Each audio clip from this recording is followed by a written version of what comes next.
Very good morning सभी बच्चों का।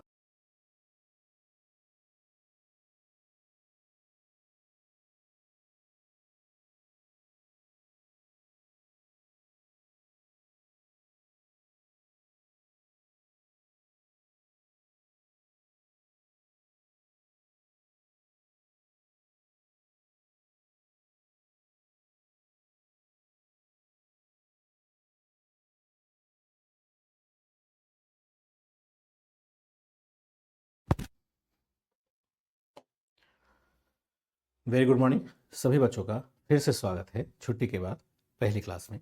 और इसके बाद फिर सैटरडे संडे तो आपकी क्लास नहीं होती है और फिर मंडे से क्लास आपकी एज इट इज़ चलती रहेगी। आशा करता हूँ कि आप स्वस्थ और प्रसन्न होंगे और ख़ास करके जो छुट्टी का समय आपको मिला था उसमें आपने रिवीजन किया होगा। वैसे तो हमने इतिहास में अभी बहुत कुछ नहीं पढ़ा है और केवल बेसिक ही कॉन्सेप्ट क्लियर कर रहे हैं एनसीईआरटी के थ्रू। ध्यान रखिएगा, मैं एनसीईआरटी के बाहर नहीं निकलूँगा। अभी बाहर नहीं निकलने का मतलब है कि जो मैं आपको मैटर दूंगा वो एनसीईआरटी जैसा ही होगा, एनसीईआरटी के साथ ही होगा, उसके बाहर अभी नहीं ले जाना है। आपको करना क्या है, इसी को आपको अच्छे से कवर करना है, अच्छे से इसको कॉपअप करना है और जो बेसिक कॉन्सेप्ट अभी बच्चे नहीं ले पाते हैं उसको आप लेने की कोशिश करेंगे। जो बार बार प्रश्न आता है, उस दिन भी जब मैं क्लास एंड कर रहा था तो बच्चों के दो मैसेज बड़े कॉमन थे।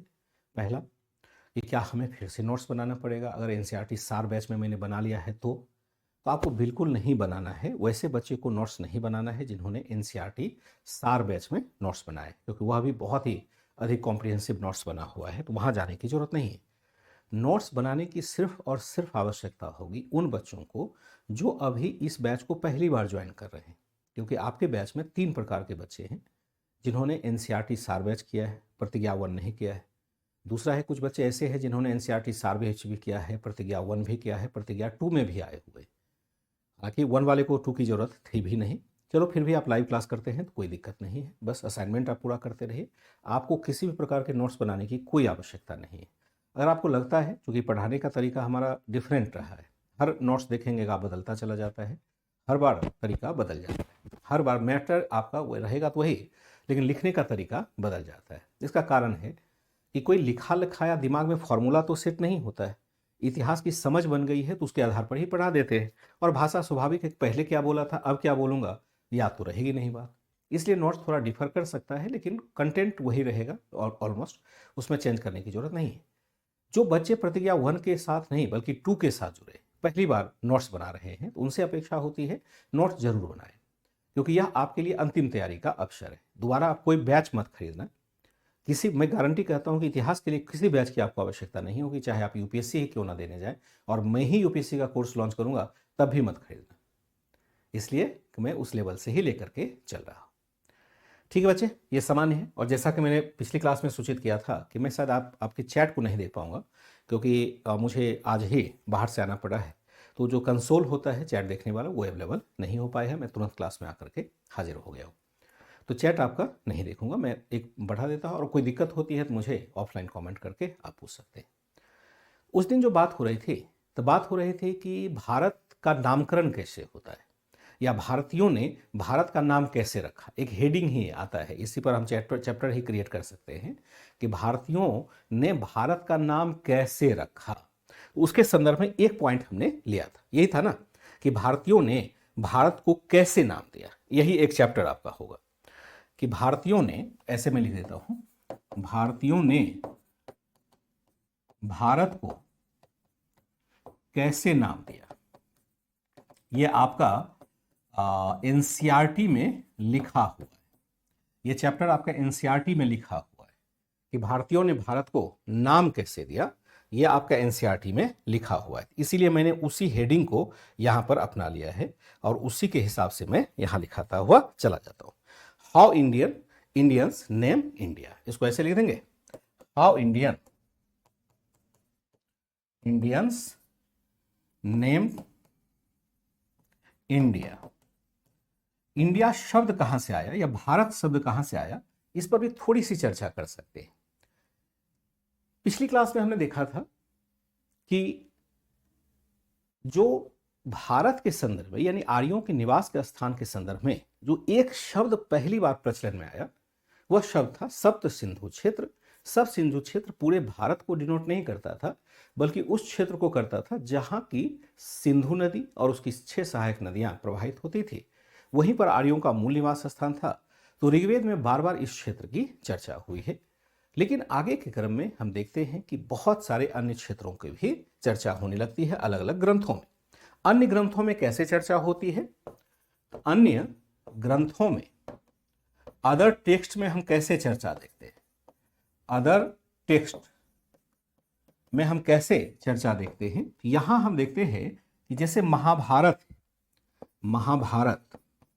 एक प्रमुख ग्रंथ है हमारा। महाभारत को महाभारत ही जानते हैं, जहाँ के युधिष्ठिर वगैरह हुआ करता था। महाभारत को अंग्रेजी में भी लिखेंगे तो महाभारत ही लिखा जाएगा, वहाँ कोई नया शब्द आपका नहीं आएगा। अगर हम महाभारत की बात करें तो यहाँ पर भारत को क्या कहा गया? भारत को कहा गया यह एक भारतवर्ष है। क्या कहा गया? 2 शब्द यहाँ पर मूलतः दिए जाते हैं, विभिन्न आख्यान को देखेंगे। वहाँ कहा गया यह क्या है? भारतवर्ष है। 2 नाम दिए गए। पहला 2 नाम दिए गए, 2 नाम मिलते। पहला जो मिलता है वह मिलता है भारतवर्ष, और दूसरा मिलता है आपका जम्बू द्वीप। जम्बू मतलब क्या होता है? जम्बू मतलब होता है जामुन का पेड़, ब्लैकबेरी। जामुन यानी ब्लैक बेरी को हम जामुन कहते हैं। पता नहीं आप लोगों ने खाया है या नहीं खाया है। जम्बू यानी जामुन का पेड़, जामुन जैसा द्वीप कर सकते हैं। द्वीप का मतलब होता है आइलैंड। द्वीप का मतलब क्या होगा? आइलैंड। यानी एक ऐसा आइलैंड है, ध्यान रखिएगा। अब तो हमारे पास सेटेलाइट, जो हम फिगर देखते हैं वह फिगर अब हम सेटेलाइट के माध्यम से इमेजिन कर सकते हैं। लेकिन पहले तो सेटेलाइट था नहीं, और सेटेलाइट नहीं था तो फिगर का इमेजिन कैसे करेंगे? फिगर नक्शा कैसे बनेगा? मैप कैसे बनेगा? लेकिन हमारे वैज्ञानिक कितने प्रबुद्ध थे, उन्होंने जो भारत भ्रमण के माध्यम से ज्ञान जुटाया था, उसके आधार पर उन्होंने यह निष्कर्ष प्राप्त किया था कि यह जो भारत है वह जम्बू द्वीप की तरह है, इस प्रकार से फैला हुआ है। यानी एडजेक्ट नहीं है, ऐसा है, इस प्रकार का है। क्यों ऐसा है? ऐसा क्यों कहा गया? कि जामुन का पेड़ भी देखेंगे तो बहुत घना होता है। अगर आप ऊपर के भाग में देखें, जब ब्लैकबेरी का पेड़ अगर आपने कभी देखा होगा, नहीं देखा होगा तो आप देख लीजिए। ऊपर के क्षेत्र में क्या होगा? घना होगा। कैसा होगा? इस प्रकार का वह पेड़ होगा, इस प्रकार का पेड़ होगा। ऊपर घना होगा और नीचे तना उसका होता है।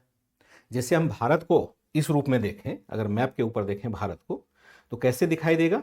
तो इस रूप में दिखाई देगा। ये देखो, जैसे मान लो भारत ही है, तो भारत का ये मैप है। तो कहा गया कि जम्बू पेड़ की तरह है, यानी नीचे क्या है? यह पतले जैसा है, और ऊपर ये क्या है? पूरे भारतीय उपमहाद्वीप को हम इस प्रकार से विस्तारित देखते हैं। इसलिए कहा गया कि भारतवर्ष इसलिए कि राजा भरत के नाम पर। राजा भरत कौन है, इस पर भी हमें बहुत स्पष्टता नहीं मिलती है। क्या राजा भरत वही है जिसकी चर्चा ऋग्वेद में हुई है? क्या राजा भरत वह है जिसके कुल से कौरव वंश चल रहा है? मैं आगे वैदिक काल में बताऊंगा कि भरत कुल बना कैसे। भरत है, पुरु है, कुरु है, ये कुरुकुल बना कैसे, मैं आगे आपको बताऊंगा। तो यहां हमने क्या देखा कि 2 नाम हमें मिलते हैं। यहां पर एक मिलता है भारतवर्ष और दूसरा मिलता है जम्बू द्वीप। भारतवर्ष किसके नाम पर कहा गया? भारतवर्ष जो कहा गया वह कहा गया भरत नामक राजा के आधार पर, चाहे वह राजा ऋग्वैदिक काल का हो अथवा उत्तर वैदिक काल का, अथवा कुरुकुल का रहा हो।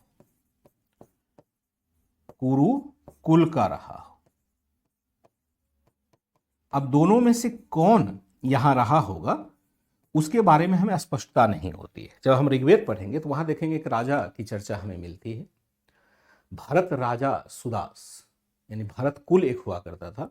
वहीं पर एक राजा हुआ करता था सुदास, भरत कुल का माना जाता था।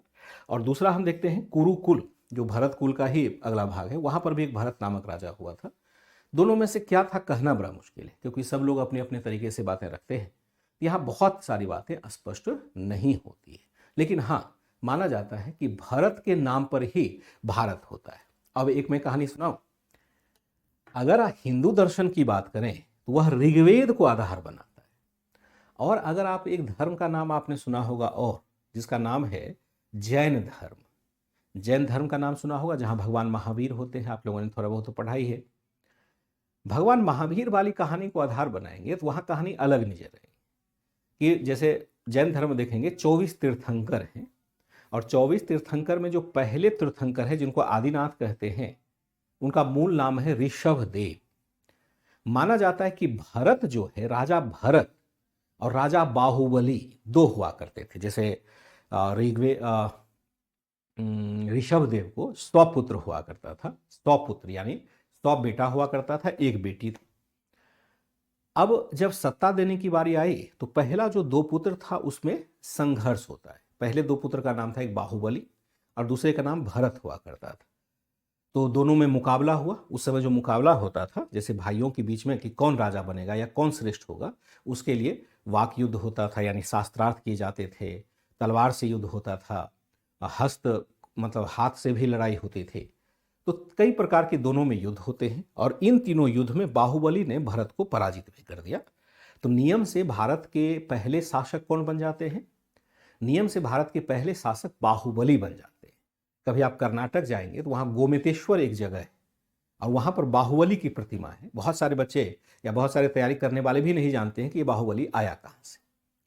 तो बाहुबली है, तो बाहुबली राजा बन गया। पहला राजा अगर भारत का बना कोई तो बाहुबली बना।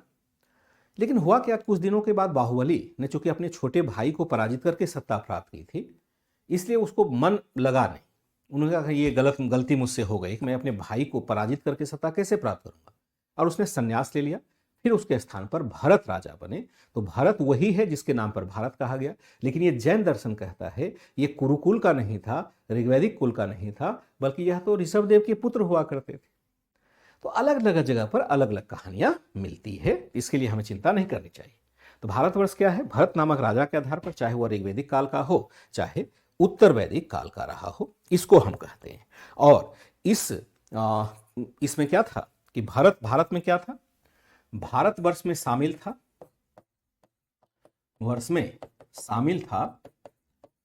क्या शामिल था? संपूर्ण भारतीय उपमहाद्वीप, संपूर्ण सब कॉन्टिनेंट, संपूर्ण भारतीय उपमहाद्वीप शामिल, संपूर्ण भारतीय उपमहाद्वीप शामिल, द्वीप शामिल। उपमहाद्वीप का मतलब होता है सब कॉन्टिनेंट। ये आप ज्योग्राफी में पढ़ेंगे, सब कॉन्टिनेंट। क्या कहेंगे? सब कॉन्टिनेंट। सब कॉन्टिनेंट में कौन कौन शामिल है? आप कॉन्टिनेंट पढ़ेंगे, सब कॉन्टिनेंट पढ़ेंगे ज्योग्राफी वाले में। तो अगर भारतीय उपमहाद्वीप की बात करें तो भारत के हिस्से से यानी भारत की मुख्य भूमि से जुड़े हुए जितने देश हैं उनको हम भारतीय उपमहाद्वीप के रूप में गिनती करते हैं, क्योंकि वहां तक हमारा शासन रहा है, जिसको हम कहते हैं अखंड भारत। संपूर्ण भारतीय उपमहाद्वीप को हम क्या कहेंगे? इसी को हम कहते हैं अखंड भारत। क्यों? क्योंकि भारत का विभाजन तो कई बार हुआ है। लास्ट विभाजन 1947 हुआ है, लेकिन उससे पहले भी भारत का कई बार विभाजन हुआ है। जैसे भारतीय उपमहाद्वीप में किसको किसको शामिल करेंगे? भारतीय उपमहाद्वीप में किसको शामिल करेंगे? उपमहाद्वीप में शामिल करेंगे, पहला तो आपका हो जाएगा भारत।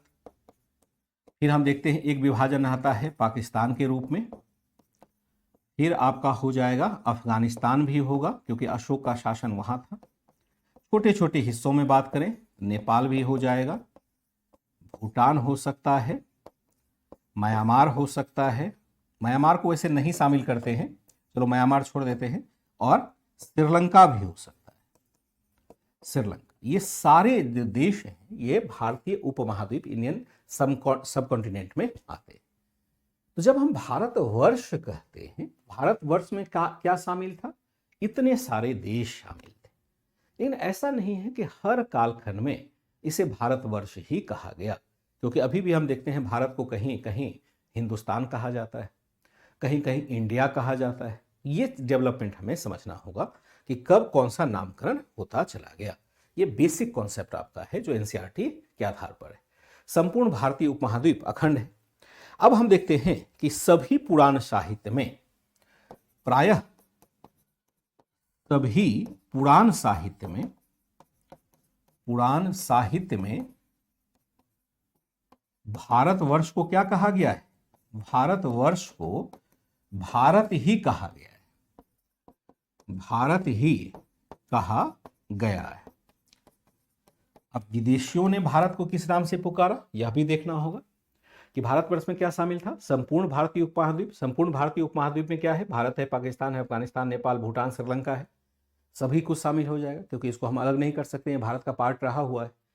और जितने भी पुराण साहित्य, जैसे महाभारत में कहा गया, पुराण साहित्य में भी कमोवेश भारत को भारत ही कहा गया है। वैसे बौद्ध साहित्य वगैरह में जम्बूद्वीप भी कहा जाता है। ठीक है जी, इसी को हम कहते देखते हैं आर्यावर्त भी कहते हैं। वैदिक ग्रंथ में हम एक और शब्द देखते हैं, और वह शब्द आपका है आर्यावर्त। आर्यावर्त, आर्यावर्त हम किसको कहते हैं?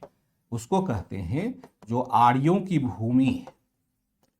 आर्यों की भूमि को हम क्या कहेंगे? आर्यावर्त कहेंगे। बहुत सारे क्षेत्र और भी चर्चा में आएंगे, उसको मैं वैदिक काल में बताऊंगा। जैसे ब्रह्मावर्त क्षेत्र है, ब्रह्मर्षि क्षेत्र है, मध्य देश है, यवन देश है, बहुत सारे क्षेत्र की चर्चा मिलती है।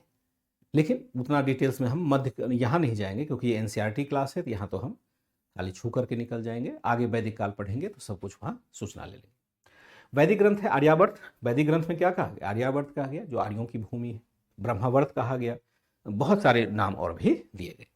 अब एक सवाल और उत्पन्न होता है कि विदेशियों ने भारत को किस नाम से पुकारा?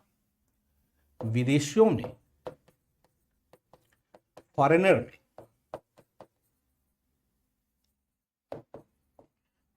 ने क्या किया? फॉरेनर ने भारत को किस नाम से पुकारा, भारत को किस नाम से कहा? जो फॉरेन लिटरेचर है, फॉरेनर ने क्या कहा? विदेशियों ने भारत को किस नाम से पुकारा? किस नाम से पुकारा? फॉरेनर ने भारतीयों को किस नाम से पुकारा है?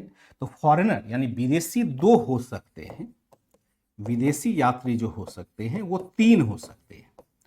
पहला हो सकता है यूनानी रोमन, यूनानी या रोमन हो जाएगा। दूसरा हो जाएगा चीनी, और तीसरा हो जाएगा अरबी फारसी, फारसी यात्री हो सकता है। तीन प्रकार के भारत में विदेशी यात्री आए। आगे के क्रम में जब सोर्स ऑफ हिस्ट्री वाला भाग पढ़ेंगे तो इन सब की चर्चा विस्तार में करेंगे।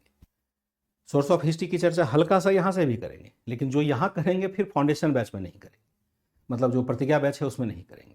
अभी तो एनसीईआरटी कर रहे हैं, तो एनसीईआरटी के हिसाब से इन्फॉर्मेशन लेते जाएंगे, और मुझे लगता है कि सारी बात आप समझ भी पा रहे हैं। विदेशी यात्री में मुख्यतः जो भारत आते हैं, जिन्होंने भारत के बारे में विवरण दिया है, वो या तो यूनानी यात्री हैं। यूनानी यात्री किसको कहेंगे? जो यूनान यानी ग्रीस से आया हो। रोमन यात्री किसको कहेंगे? जो रोम से आया हो। रोम कहाँ है? इटली की राजधानी है। वहाँ पर एक एम्पायर का विकास हुआ था, जिसको रोमन एम्पायर कहते हैं। चीनी यात्री जो चीन से आया हो। अरबी यात्री जो अरब से आया हो। फारसी यात्री जो फारस से आया हो। फारस का मतलब ही आप जानते हैं कि ईरान को हम फारस कहते हैं। इन सब ने अपने अपने तरीके से भारत का नामकरण किया है। जैसे हम कहें यूनानी यात्री भारत को क्या कहते हैं? यूनानी। रोमन यात्री से पहले हम देखें एक और आता है जो फारसी विवरण है। यहां हम सबसे पहले देखते हैं कि क्या नाम दिया। सबसे पहले भारत का उल्लेख प्राचीन ईरान के द्वारा किया गया। भारत का उल्लेख सबसे पहले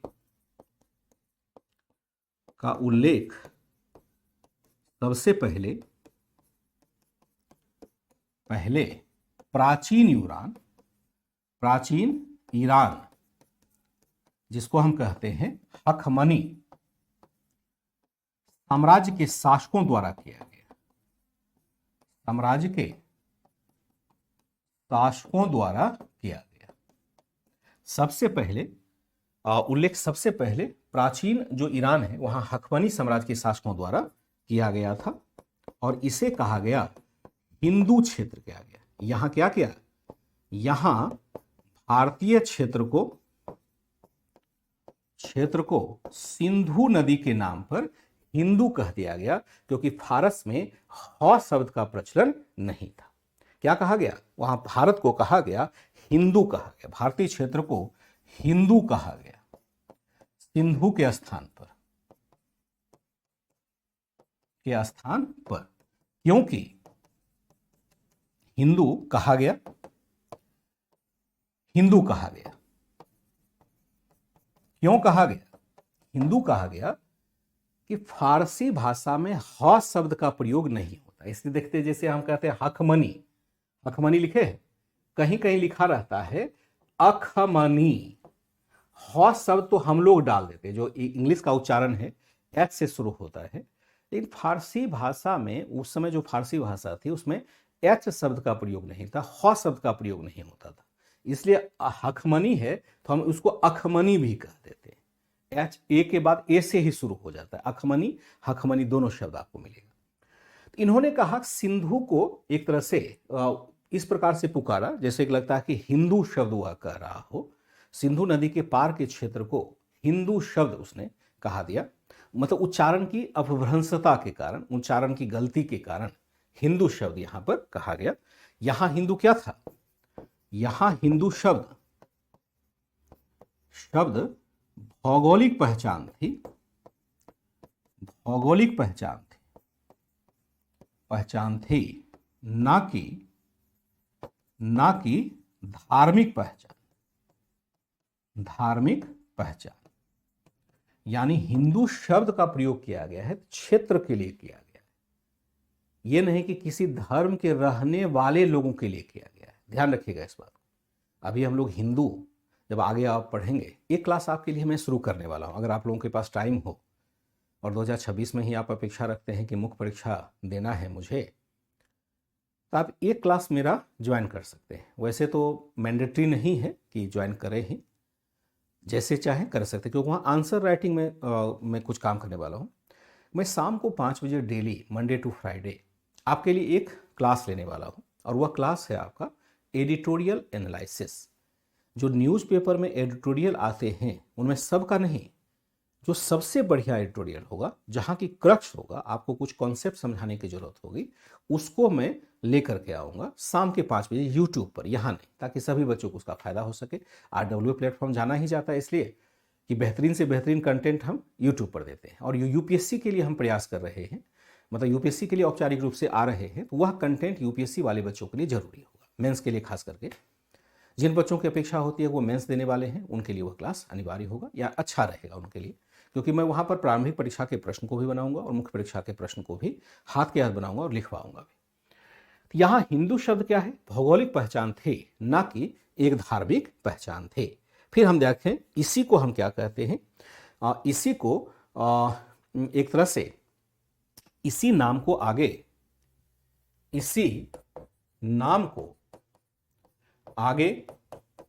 यूनानियों ने भी अपनाया तथा भारत का नाम रखा इंडोई। क्या रखा? इंडोई।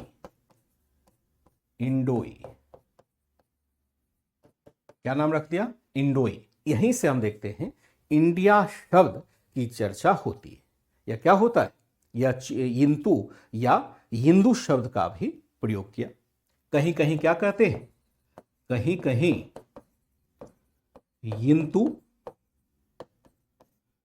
या यिंतु शब्द का प्रयोग किया। ध्यान रखें, हिंदू वाला शब्द है ना, उसी को अपभ्रंश रूप से लिखा, यिंतु या हिंदू शब्द का प्रयोग किया, या हिंदू शब्द का प्रयोग किया। कहीं कहीं ये भी शब्द का प्रयोग करता है। कालांतर में यही शब्द बदल करके क्या हो जाता है? इंडिया हो जाता है। कहीं कालांतर में यही शब्द बदल के क्या हो गया? कालांतर में यही शब्द बदलकर क्या हो गया? बदलकर इंडिया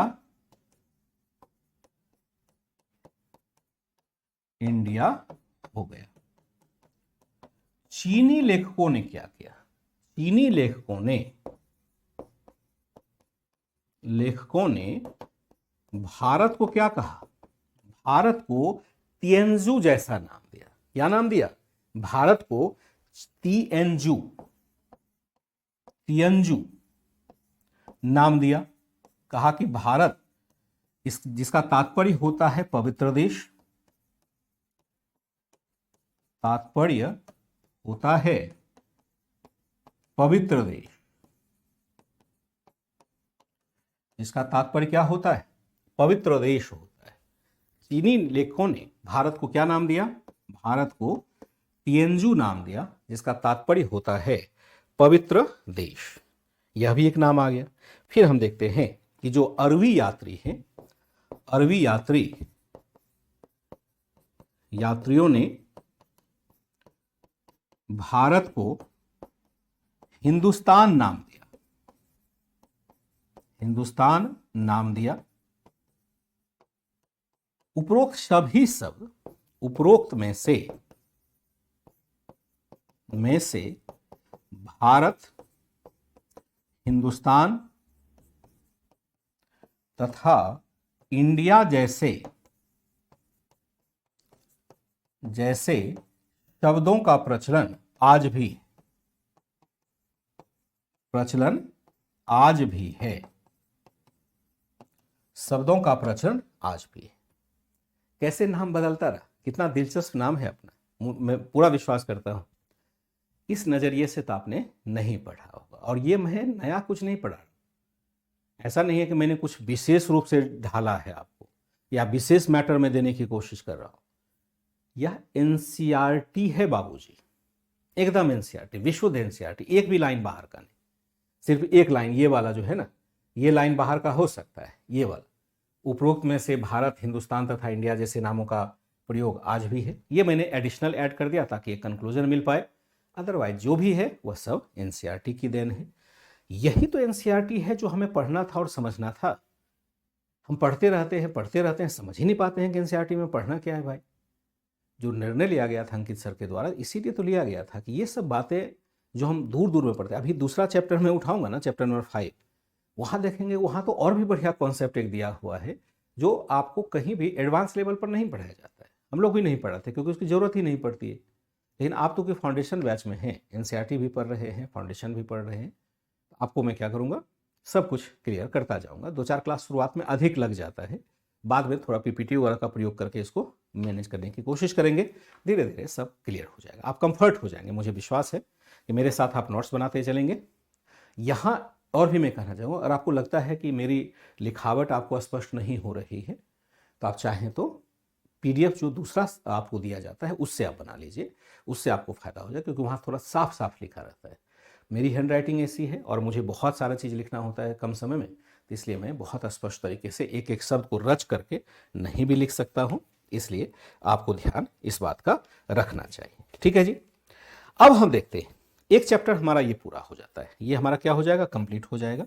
अब आते हैं दूसरा चैप्टर, जहाँ से हमने क्लास की ही शुरुआत की थी, सोर्स ऑफ हिस्ट्री, यानी अतीत को जानने के हमारे सोर्स क्या है, sources of the knowledge of past, यानी अतीत को जानने के हमारे स्रोत क्या है। एक चैप्टर हमारा अलग से बनेगा, आप उसका हेडिंग अलग से बना दीजिएगा। मैं भी यहाँ रेड कलर में लिख देता हूँ कि अतीत को जानने के स्रोत। इसमें वो वाला चीज़ नहीं यूज करेंगे जो कि एडवांस लेवल पर करते हैं, या करेंगे थोड़ा बहुत करेंगे।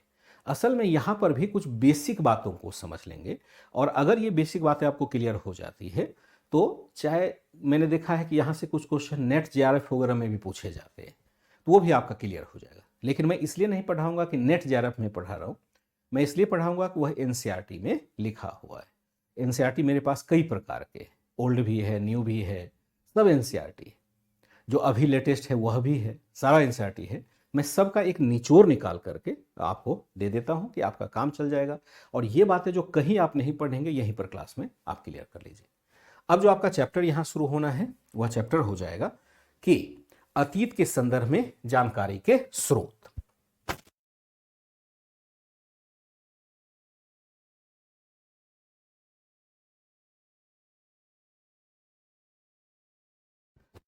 ठीक है जी। तो यहां हम क्या करेंगे, यहां देखेंगे कि अतीत के संदर्भ में जानकारी के स्रोत,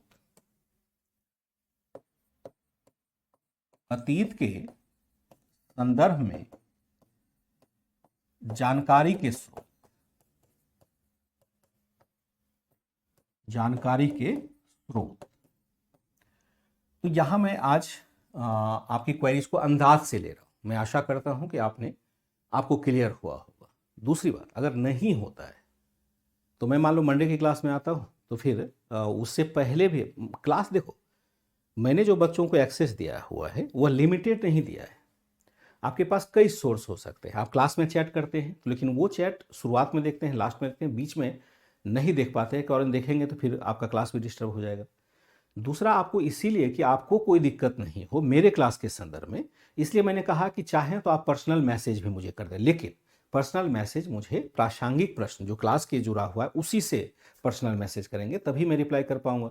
नहीं तो कुछ भी करेंगे कि मैं बीए में हूँ, मैं क्या करूँ, ये सब मैसेज रिप्लाई नहीं करेंगे। ना गुड मॉर्निंग ना गुड इवनिंग का करेंगे। अच्छा रहेगा मैसेज जो क्लास से जुड़ा हुआ है जरूर रिप्लाई करेंगे, इस बात की गारंटी है। थोड़ा देर हो जाएगा, मतलब जब मैं फुर्सत में आऊँगा कर दूंगा। तो वहाँ पर भी एक एक्सेस है, और शाम को आपके लिए ग्रुप खुलता ही है, उससे भी आप पूछ सकते हैं। कई प्रकार के प्रश्न हैं, कई प्रकार के सोर्स है जहाँ से आप पूछ सकते हैं। अतीत के संदर्भ में जानकारी क्या होता है, जैसे हम कहते हैं कि सोर्सेस ऑफ अर्ली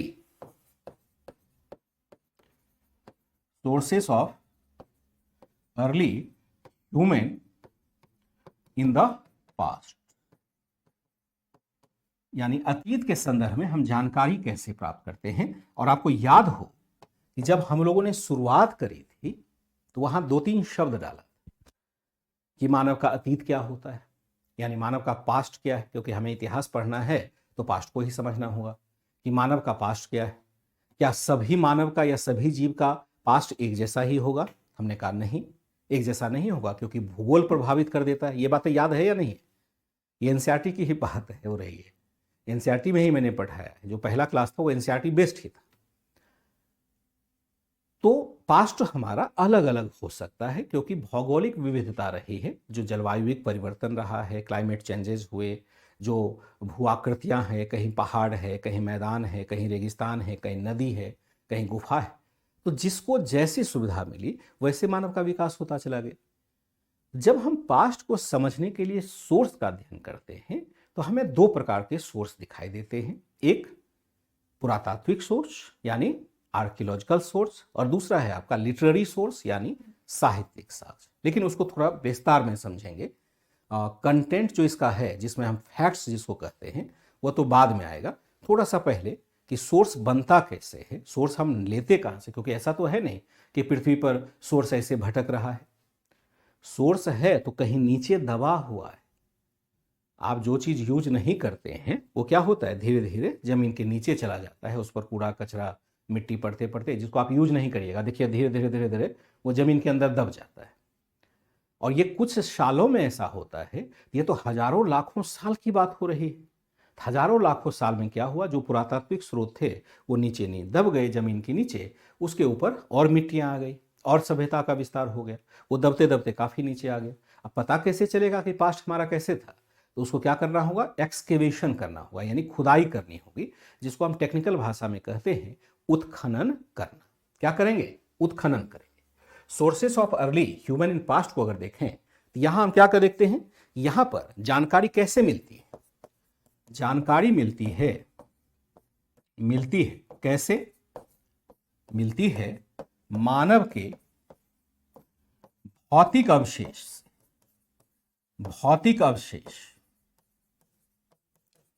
अवशेष का मतलब क्या होता है? जो हम एक तरह से यूज करते हैं, जो सामान यूज करते हैं उसके हिसाब से, जिसको हम क्या कहेंगे, फिजिकल रिमेन्स।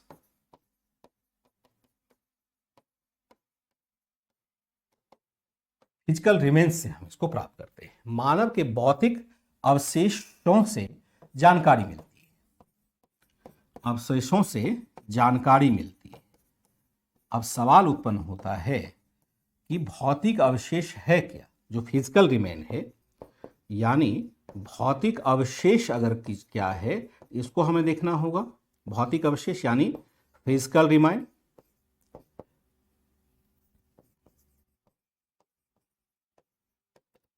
रिमेन्स क्या है, यहां हम देखें तो इसके लिए हम बहुत सारे चीजों को यूज करते हैं। भौतिक अवशेष किसको कहते हैं, जो मानव के द्वारा प्रयुक्त सामग्री है। यह क्या है, यह है मानव के द्वारा विभिन्न कालखंडों में प्रयुक्त सामग्री। और यहां लेंगे एग्जाम्पल, उदाहरण ले लेंगे। कैसी सामग्री, जो मानव के द्वारा विभिन्न कालखंडों में सामग्री यूज किया गया है, वह कैसी सामग्री है, किस प्रकार की सामग्री है। जैसे हम देखते हैं कि पत्थर के औजार या हम कह सकते हैं उपकरण, इसको हम अंग्रेजी में क्या कह देंगे, स्टोन टूल्स कह देंगे। स्टोन टूल्स एक हो सकता है पत्थर का औजार। प्रारंभिक तौर पर मानव को देखें तो सबसे पहले मानव पत्थर के उपकरण का ही प्रयोग करता था, चाहे हथियार के रूप में, चाहे अन्य किसी साधन के रूप में। पत्थर चूंकि प्रकृति में मौजूद था, उसको बनाने की जरूरत नहीं थी, खुले रूप में मैंने उठाया और प्रयोग कर लिया, उसका थ्रो कर दिया, हाथों से थ्रो कर दिया, किसी को हिट कर दिया।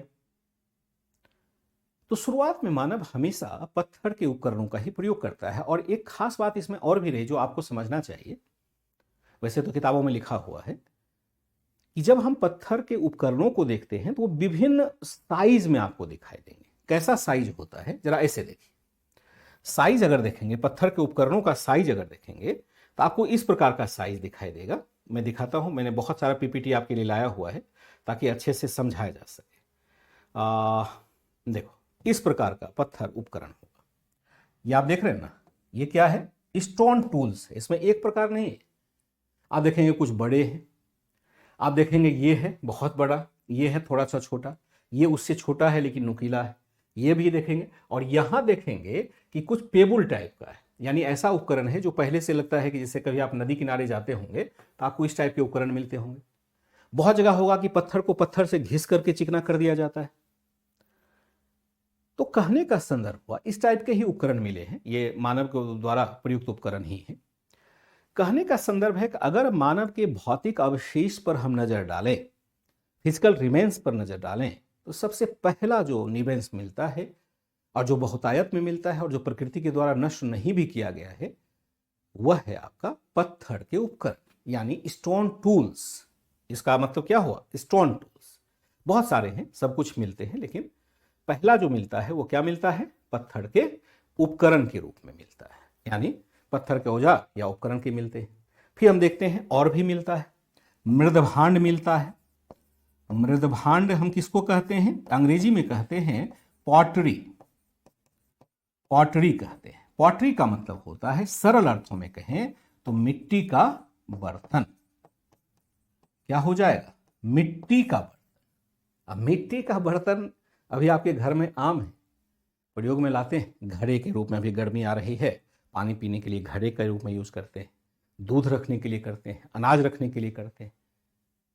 तो जब हम इतिहास को उसी हिसाब से पढ़ रहे हैं तो पहले भी मानेंगे कि मिट्टी का बर्तन मनुष्य ने बनाया, किसी चीज को स्टोर करने के लिए बनाया। कैसा मिट्टी का बर्तन हुआ करता होगा, जरा इस पर भी नजर डालिए। अगर हमने टूल्स दो देख लिया है तो यह भी देख लेते हैं कि मिट्टी का बर्तन बनता कैसे होगा या किस प्रकार का मिट्टी का बर्तन रहा होगा, ताकि हमें और भी बेहतर तरीके से विजुअलाइजेशन करने में दिक्कत ना हो। अब देखो, ये वाला, ये है घड़ा है, अभी भी ऐसा ही घड़ा मिलता है। ये क्या है, मिट्टी का बर्तन। इसको हम क्या कहते हैं, पॉटरी कह देते हैं। कहीं कहीं WARE, वेयर शब्द का भी प्रयोग मिल जाता है। ये तो एक है ना, ऐसा बहुत सारा मिट्टी का बर्तन अवेलेबल है। बहुत सारे मिट्टी के बर्तन यहाँ मिल जाएंगे जो आप देखेंगे। जैसे अब देखो, और भी मिट्टी के बर्तन, यहाँ ये वाले मिट्टी के बर्तन भी है, ये वाले मिट्टी के बर्तन भी है। सभी मिट्टी के बर्तन है, सबका डिजाइन देखोगे अलग बदल गया, कलर अलग हो गया। यहाँ देखो केवल काला है, मैंने पहले भी दिखाया था। यहाँ देखो धातु के बर्तन आ गए। यानी बहुत सारे बर्तन बनाए गए। इसलिए बनाए गए होंगे, किस लिए बनाए गए होंगे, इसलिए कि ताकि यहाँ पर कुछ चीज़ों को स्टोर किया जा सके। और यह जब मिट्टी का बर्तन दिखता है और चूंकि अलग अलग आकार प्रकार में दिखता है तो मान के चलते हैं कि हमारे लिए फिजिकल एक तरह से निक्षेप है, यानी फिजिकल रिमेन्स है, जिसके आधार पर हम निर्णय लेते हैं कि मनुष्य कैसा रहा होगा, किस प्रकार का डिजाइन बना पाता होगा या उसकी ज़रूरतें क्या रहती होगी, क्योंकि जैसा बर्तन वैसी ज़रूरतें। फिर हमने देखा ये है। तीसरा जो हम देखते हैं एक आता है अभिलेख।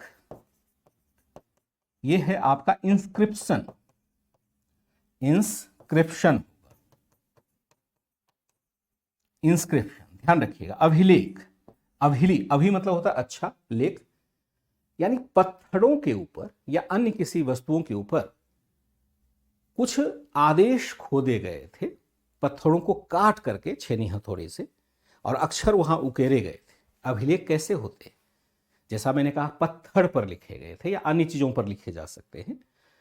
पत्थरों को काट करके उस पर अक्षर के आकार में काट करके, अगर कोई जैसे अभी घर के आगे जो आप नेम प्लेट लगाते हैं पत्थर का, वो भी एक प्रकार का अभिलेख हुआ, लेकिन एक लाइन वाला अभिलेख नहीं, बहुत सारे लाइन इसमें होंगे। इसको हम कहते हैं अभिलेख। क्या कहते हैं? अभिलेख। अभिलेख क्या होता है? पत्थर पर या अन्य चीजों पर लिखा होता है। मैं दिखाता हूं कि अभिलेख होता कैसे। जैसे ये पत्थर पर लिखा हुआ है, इसको हम कहते हैं, ये क्या है? बोगाज कोई अभिलेख है। बोगाज कोई अभिलेख की चर्चा मैं आगे करूंगा। फिर आप देखो, ये है आपका बर्तन वर्तन, इसमें भी देखो और है अभिलेख, मैंने शायद लिया था। आप देखो ये रॉक इंस्क्रिप्शन, यानी पत्थर पर लिखा गया है। ये क्या है? एक पहाड़ है, पहाड़ पर ये एक अभिलेख लिख दिया गया है। इसको हम क्या कहेंगे? इंस्क्रिप्शन कहेंगे। एक चीज ध्यान रखिएगा, ये देखो ये भी है, ध्यान रखिएगा यहां दो शब्द का प्रयोग होता है। क्या प्रयोग होता है? मैं यही लिख दूं। एक होता है अभिलेख, सामान्य तौर पर जो सूचना दी जाती है। एक क्या होता है? अभिलेख। अभिलेख सामान्य सूचना के लिए। अभिलेख क्या होता है? सामान्य सूचना के लिए लिखा जाता है। अभिलेख भी कई प्रकार के होंगे, मैं आगे सोर्स वाले में बताऊंगा। अभिलेख जो होगा वह क्या होगा? सामान्य सूचना के लिए। अभिलेख को क्या कहते हैं? इंस्क्रिप्शन कहते हैं। और दूसरा होता है एक राजाज्ञा, राजा का आज्ञा, इसको कहते हैं इडिक्ट्स, राजा के आदेश। ध्यान रखिएगा, दो शब्द आता है, एक अभिलेख आता है, एक राजाज्ञा आता है। यानी यहां दो शब्द मैंने डाला, एक डाला इंस्क्रिप्शन और दूसरा डाला हमने इडिक्ट। दोनों दो शब्द है, हालांकि दोनों एक ही है, मतलब एक ही जैसा दिखाई देगा, लेकिन दो शब्द का प्रयोग करते हैं। जैसे किसी ने लिखा, जैसे मैं लिखाता हूं, मैं कुछ लिखवाता हूं कि मैंने ये काम किया, मैंने अपने घर के सामने नेम प्लेट लगाया, अपने परिवार का परिचय लिखा, वह एक तरह से अभिलेख हो जाएगा। और अगर चंद्रगुप्त ने लिखा है, जैसे प्रधानमंत्री अगर लिखाएंगे, आदेश देंगे, वो क्या होगा? उसी अभिलेख को हम एडिक्ट कहने लगते हैं, यानी राजा का आज्ञा पत्र कहने लग जाते हैं। अभिलेख और एडिक्ट में क्या अंतर है? आशा करता हूं कि आप याद कर लेंगे। जो फिजिकल निक्षेप है हमारा, जो फिजिकल हमारा निक्षेप है यानी फिजिकल रिमेन्स है, वह कई प्रकार के हो सकते हैं, जिसको अभी हमने देखने की कोशिश की है। और यह है आपका अभिलेख। इसी में हम देखते हैं, इसी को मैं यहां लिख दूं, अभिलेख में हम इंस्क्रिप्शन या इडिक्ट्स कर देते हैं। इडिक्ट्स तो आपने समझ ही लिया। इडिक्ट्स को हम कहते हैं राजा का आज्ञा या राजा का आदेश, राज्यादेश, कुछ भी कह सकते हैं, राज्यादेश। एक हो गया पत्थर के औजार हैं, मृदभांड है, अभिलेख हो जाएंगे। और क्या हो जाएंगे? एक बहुत ही महत्वपूर्ण है सिक्का, सिक्के यानी क्वाइंस। सिक्के किसको कहते हैं? क्वाइंस। ये तो सबसे बढ़िया से आप समझते होंगे कि क्वाइंस अभी भी हम देखते हैं, लेकिन पहले क्वाइंस नहीं हुआ करते। पहले जो बार्टर सिस्टम हुआ करता था, वस्तु विनिमय हुआ करता था, एक वस्तु देते थे, दूसरी वस्तु लेते थे, वहां पर यह सिस्टम नहीं था कि हम क्वाइंस के रूप में यूज करेंगे। लेकिन धीरे धीरे क्वाइंस का विकास हो गया। अब विकास हुआ तो हर कालखंड में अलग अलग तरीके से हुआ। अब हम जब सिक्कों का अध्ययन करते हैं, सिक्कों के अध्ययन को वैसे न्यूमिस्मैटिक्स कहा जाता है, सिक्कों का अध्ययन करते हैं तो उसे पता चलता है कि राजा ने कैसा आदेश दिया, किस प्रकार का आदेश दिया। जैसे कि मान लो कि सोने का सिक्का किसी ने जारी किया, तो सोने का सिक्का जारी किया तो माना गया कि वह राजा बहुत धनवान था, किसी ने तांबे का सिक्का जारी किया, मानते हैं कम धनवान था, कम पावरफुल था। ये आर्थिक प्रणाली के साथ जुड़ा हुआ है। मैं आगे बढ़ूंगा तो इसको बताऊंगा। सिक्कों से हमें बहुत सारे इंफॉर्मेशन प्राप्त हो जाते हैं और बहुत सारे राजाओं के द्वारा अपने अपने सिक्के जारी किए गए, इसलिए हम सिक्कों को भी मान लेते हैं कि यह फिजिकल रिमेंस ही है और हमारे लिए बहुत ही जरूरत है। एक और आता है आपका भवन स्थापत्य। स्थापत्य में क्या होगा? भवन होगा, मंदिर होगा, सब कुछ स्थापत्य में हो जाएगा। स्थापत्य, स्थापत्य को हम क्या कहते हैं? स्थापत्य को कहते हैं आर्किटेक्चर। क्या कहते हैं? आर्किटेक्चर। आर्किटेक्चर कहते हैं बहुत सारे मंदिरों का निर्माण होता है, बहुत सारे विहार का निर्माण होता है। विहार को हम क्या कहें? मोनेस्ट्री कहेंगे, जिसमें मंदिर है, विहार है, सब स्थापत्य में आ जाएगा। कोई सभा भवन है, कहीं आवास है, सबका डिजाइन देख करके हम निर्धारित करते हैं कि कौन सा किस कालखंड में विकसित हुआ होगा या किस कालखंड में इसका निर्माण हुआ होगा। जहां साहित्य नहीं बोल पाता है वहां स्थापत्य बोलने लग जाता है। जैसे हमने घर देखा, और घर देखा कहीं भी, मान लो मैं उदाहरण देता हूं आपको समझने के लिए। मैं दो घर बनाता हूं, ठीक है जी। एक घर आपका इस प्रकार से बनता है, इस प्रकार से बनेगा, ठीक है जी। एक घर हमने क्या कर दिया? इस प्रकार से बना दिया और इसको हमने प्लेटफॉर्म पर खड़ा कर दिया। एक घर हमने बना दिया इस प्रकार से, इस प्रकार से बना दिया,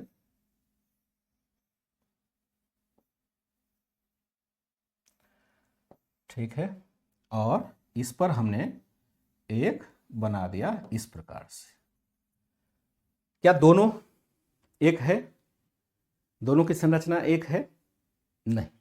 देखते ही कहेंगे यह लग रहा है मंदिर है, देखते ही कहेंगे यह लग रहा है मस्जिद है। अब अगर आपसे पूछा जाए कि मंदिर पहले बना या मस्जिद पहले बना,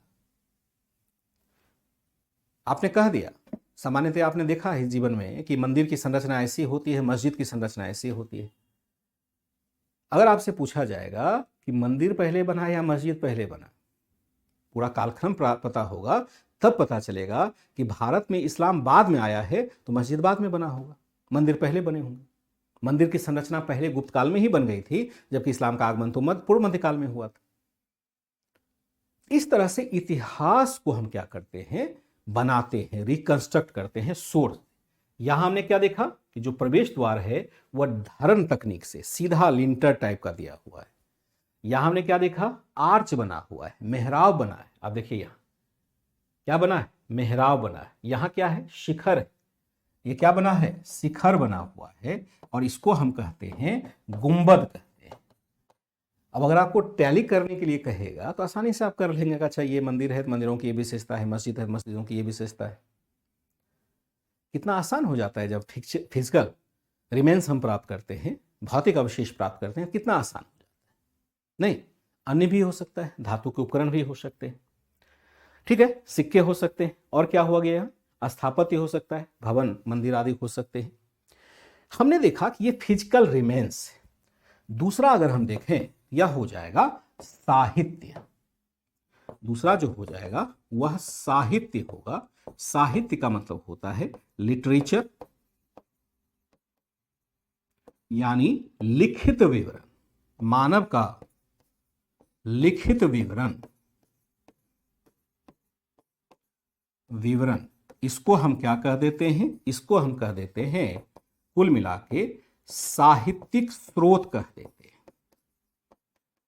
लिटरेरी सोर्स, सोर्सेस। इसको क्या कह देंगे? लिटरेरी सोर्सेस कह देंगे। यानी दो प्रकार से यहां हम देखते हैं कि जब हम अतीत का अध्ययन करते हैं, अतीत का यानी इतिहास का को रिकंस्ट्रक्ट करते हैं, तो हम दो प्रकार से करते हैं। एक तो भौतिक निक्षेप के आधार पर करते हैं, भौतिक निक्षेप भी कई प्रकार के हो सकते हैं, और दूसरा हम लिखित साक्ष्य के आधार पर भी करते हैं। अब जब मैं फाउंडेशन बैच में जाऊंगा तो एक प्रश्न आपसे पूछूंगा, अगर रिकंस्ट्रक्शन में, हिस्ट्री के रिकंस्ट्रक्शन में दोनों की भूमिका रही है, आर्कियोलॉजिकल सोर्स की भी रही है और लिखित सोर्स की भी रही है, तो किसकी भूमिका महत्वपूर्ण रही है? स्थापत्य महत्वपूर्ण है या पुरातत्व महत्वपूर्ण है? मुख्य परीक्षा का प्रश्न यहां से आके गिरेगा, ध्यान रखिएगा।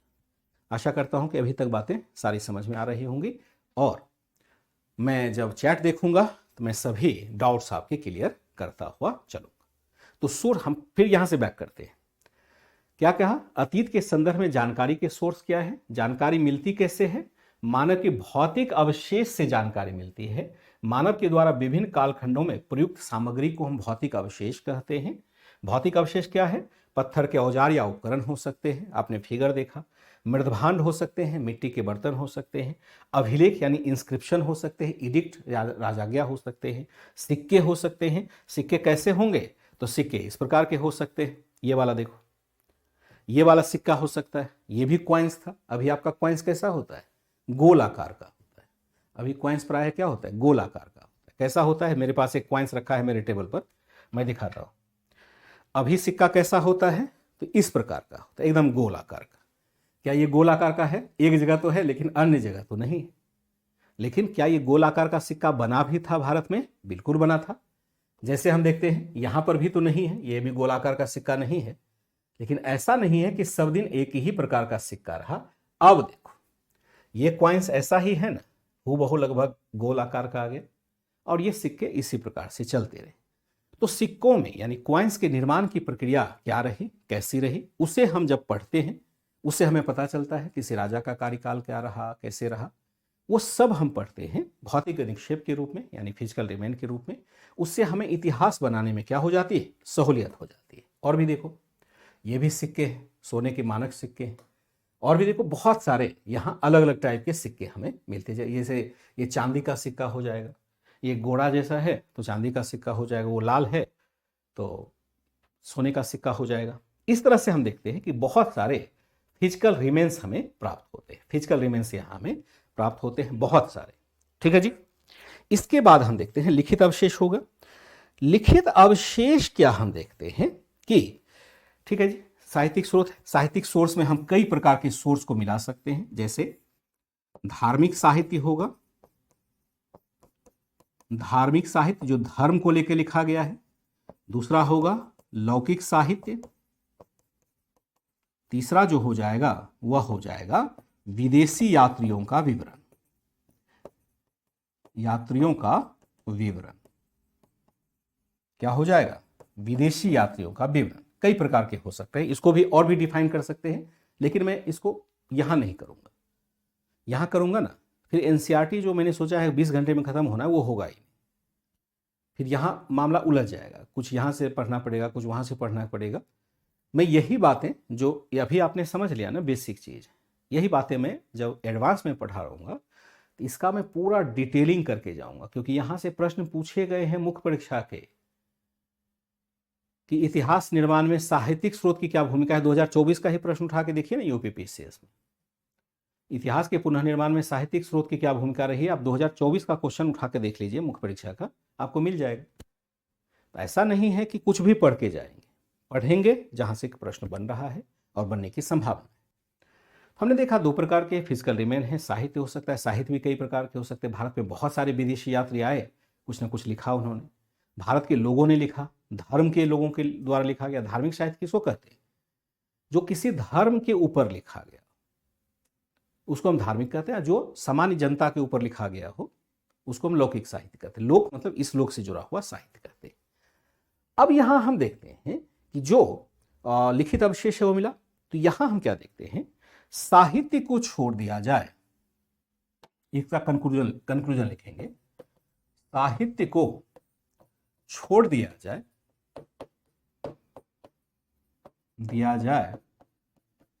तो बाकी के पुरातात्विक अवशेष यानी आर्कियोलॉजिकल सोर्स क्या है, बाकी के पुरातात्विक स्रोत प्रायः जमीन के नीचे दबे हुए मिलते हैं, जिसे खुदाई या उत्खनन। उत्खनन किसको कहते हैं? उत्खनन, एक्सकेवेशन, उत्खनन कहेंगे एक्सकेवेशन द्वारा प्राप्त किया जाता है। किसके द्वारा प्राप्त किया जाता है? एक्सकेवेशन के द्वारा, खुदाई के द्वारा। अब होता क्या है कि जो चीज मैंने पहले कहा कि जो चीज आप यूज नहीं करते हैं और जमीन पर उसको छोड़ दीजिए, वो धीरे धीरे धीरे धीरे धीरे धीरे क्या होगा? नीचे दबता चला जाता है। और कुछ सालों में जब नीचे दब जाता है तो लाखों सालों में तो और भी नीचे चला जाएगा। अब जो क्षेत्र नीचे दब गया है तो वो कैसे पता चलेगा कि इसमें कुछ है? तो पुरातत्वविद के पास बहुत सारे तरीके होते हैं पता करने के। तो खोज करते हैं, वो एक टीला जैसा बन जाता है, ऊंची भूमि जैसा बन जाता है, उसको पुरातात्विक टीला कहते हैं।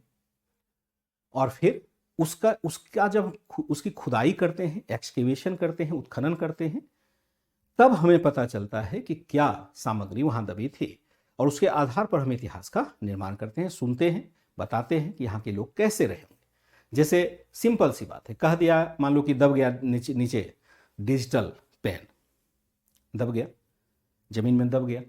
हो सकता है कि यहाँ भूकंप आए, मृत्यु हो जाए मेरी भी, और ये भी पेन मेरे साथ ही दफन हो जाए, बगल में जैसे दफन हो गया।